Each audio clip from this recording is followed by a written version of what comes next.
Nous avons maintenant terminé la création de notre rapport Power BI de bout en bout dans Power BI Desktop. La prochaine étape, on va maintenant le publier en ligne sur Power BI Service. Alors, notons que pour pouvoir publier un rapport sur Power BI Service, vous devez avoir un compte Power BI Service. Et le compte Power BI, sa création est gratuite, seulement qu'il nécessite d'avoir un compte email professionnel ou un compte email scolaire. Avec vos comptes, vous pouvez simplement publier votre rapport en cliquant sur le bouton ici, publier. Mais avant de le faire, on va aller sur Power BI Service pour essayer de découvrir un peu son interface. Donc, je vais sur Power BI Service.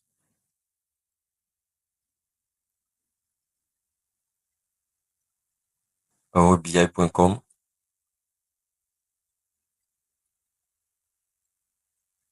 Je vais saisir mon email professionnel.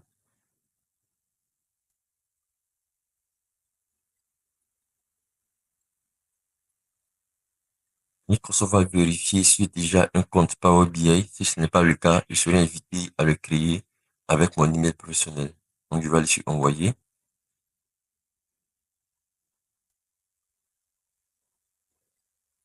Voilà. Comme j'ai déjà un compte Power BI, je peux directement me connecter. Donc, je vais aller sur connecter.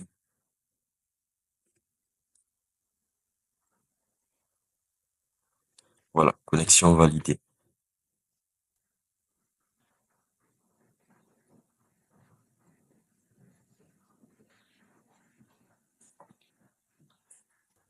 Là, je suis maintenant dans Power BI Service. Alors ici, nous allons présenter deux éléments importants. C'est mon espace de travail et espace de travail ici comme on peut le voir. Alors mon espace de travail, c'est simplement un espace personnel dans lequel je pourrais publier mes rapports. Mais une fois que les rapports sont dans mon espace de travail personnel, je ne pourrai pas les partager avec d'autres personnes. Donc c'est un espace qui est vraiment dédié à une utilisation personnelle.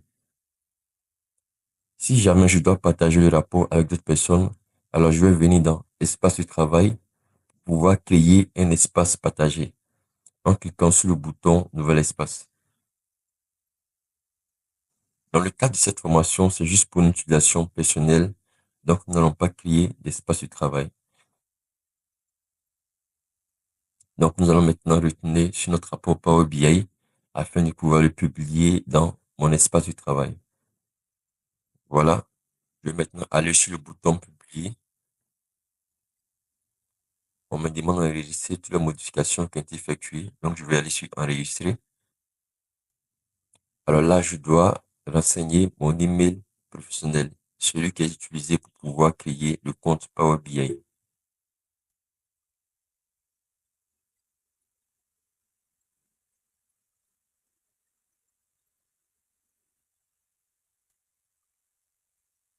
Je suis connecté et on peut voir ici tous les espaces de travail qui sont disponibles dans mon Power BI. Je vois ici mon espace de travail. C'est là que je vais publier mon rapport. Donc, je vais simplement aller sur sélectionner. Voilà. Le rapport est en cours de publication. Voilà. On me dit que la publication a été réussie. Donc, reçu. Je vais maintenant partir sur Power BI Service pour pouvoir consulter mon rapport en ligne. Voilà. Je suis dans mon espace de travail. Je vais simplement actualiser. Voilà. On a déjà le rapport qui s'affiche. Ici, on remarque que deux objets ont été créés après la publication du rapport. Le premier, c'est le rapport lui-même. Et le deuxième, il s'agit en fait du modèle de données lui-même. Je vais ouvrir le rapport.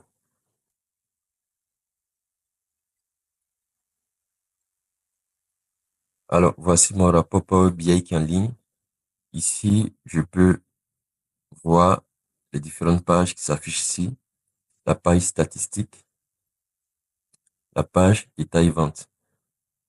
Alors, je peux utiliser simplement le menu que j'ai créé pour naviguer. Donc, vue d'ensemble, statistique et détail vente. Alors, avant de publier le rapport en ligne, on aurait pu masquer les autres pages statistiques et détail vente. On va garder seulement la page vue d'ensemble, vu que le rapport intègre déjà un menu qui permet de basculer entre les autres pages. Donc, on va retenir mon Power BI Desktop pour pouvoir masquer les pages statistiques et détail vente et republier le rapport pour appliquer la mise à jour qui est apportée aux pages du rapport. Donc, je vais venir sur statistiques, clic droit, masquer, détail des ventes, clic droit, masquer.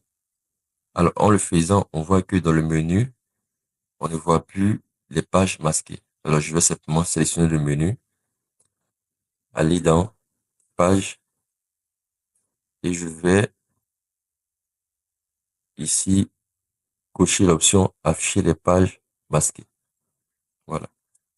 Je fais de même sur la page statistique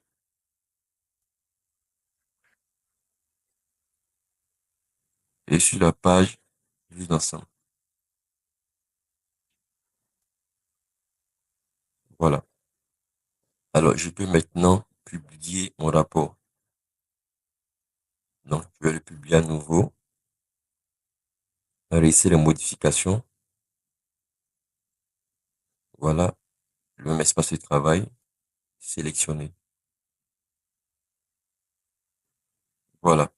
Là, maintenant, il me demande si je vais remplacer le modèle des rapports qui est déjà en ligne. Je vais aller sur remplacer. Voilà.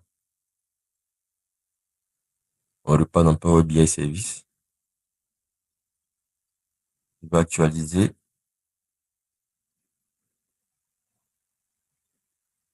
Voilà. Vous voyez bien que le menu a maintenant disparu. Donc, on va utiliser le menu intégré dans le rapport pour naviguer entre les différentes pages. Donc, statistiques, détails, vente et vue d'ensemble. Voilà. Donc, à chaque fois qu'on publie le rapport à nouveau, le rapport en ligne sera mis à jour pour intégrer les modifications du rapport lui-même. Également, si les données ont été mises à jour au niveau du Power BI Desktop, cela va s'appliquer directement en ligne. Donc, dans un premier temps, pour mettre à jour notre rapport, ça sera des mises à jour manuelles. On va, à chaque fois que la source est mise à jour, on va venir sur Power BI Desktop. On va cliquer sur le bouton actualiser pour actualiser manuellement les sources de données.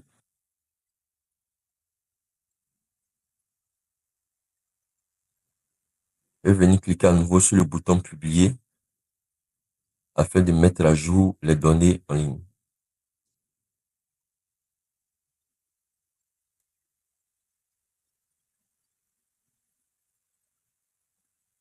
Donc, voilà comment on va mettre à jour manuellement notre rapport à partir de Power BI Desktop. On va simplement l'actualiser et republier la nouvelle version en ligne.